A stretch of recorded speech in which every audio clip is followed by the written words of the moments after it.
Today's reading is Genesis chapter 26. Chapter 26. God's promise to Isaac. Now there is a famine in the land, besides the former famine that was in the days of Abraham. And Isaac went to Gerar to Abimelech, king of the Philistines. And the Lord appeared to him and said, "Do not go down to Egypt. Dwell in the land of which I shall tell you. Sojourn in this land, and I will be with you and will bless you. For to you and to your offspring I will give all these lands, and I will establish the oath that I swore to Abraham your father. I will multiply your offspring as the stars of heaven, and will give to your offspring all these lands.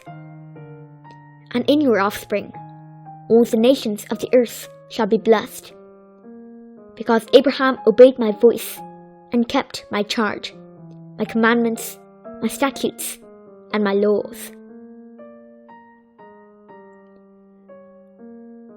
Isaac and Abimelech. So Isaac settled in Gerar.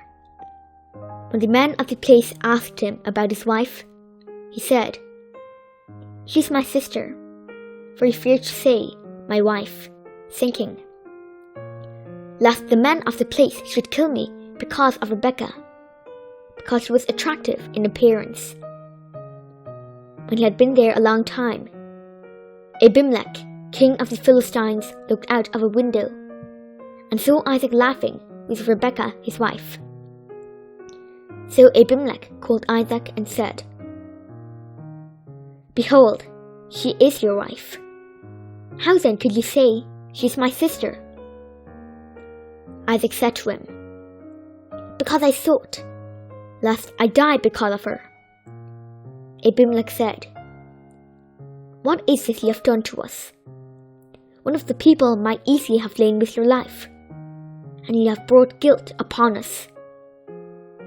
So Abimelech warned all the people, saying, "Whoever touches this man or his wife shall surely be put to death." And Isaac sowed in that land, and reaped in the same year 100-fold.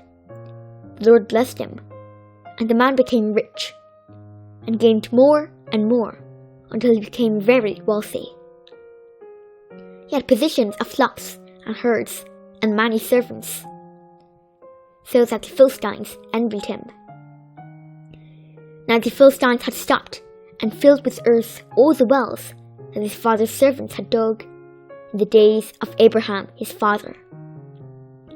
And Abimelech said to Isaac, "Go away from us, for you are much mightier than we."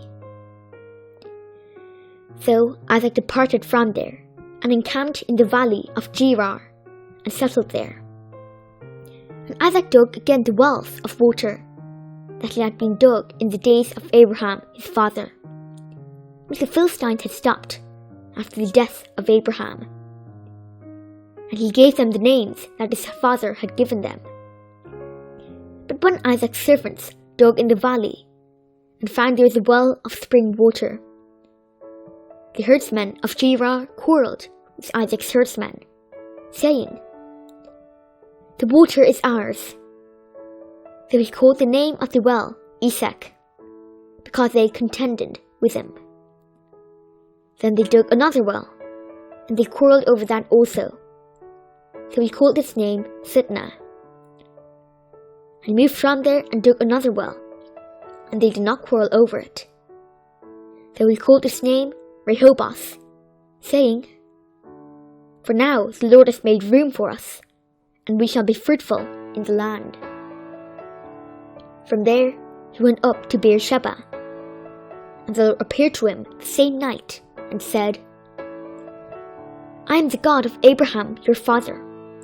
Fear not, for I am with you and will bless you, and multiply your offspring for my Abraham's sake."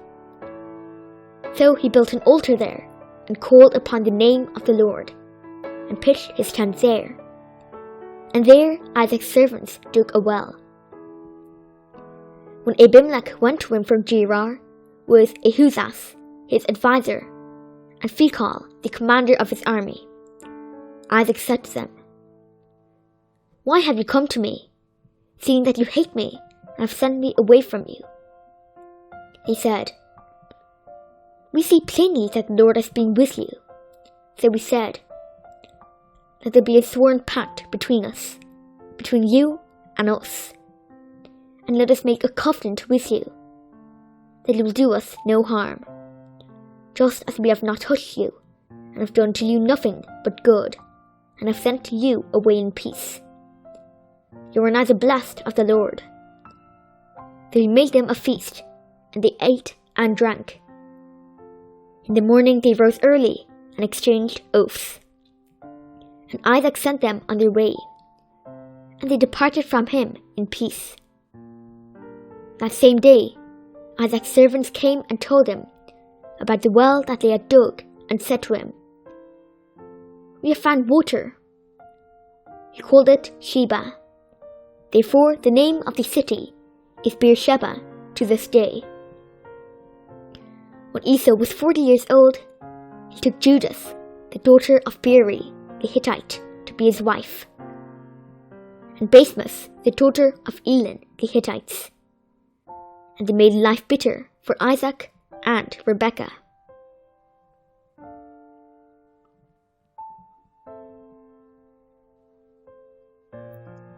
This is the word of the Lord. Amen.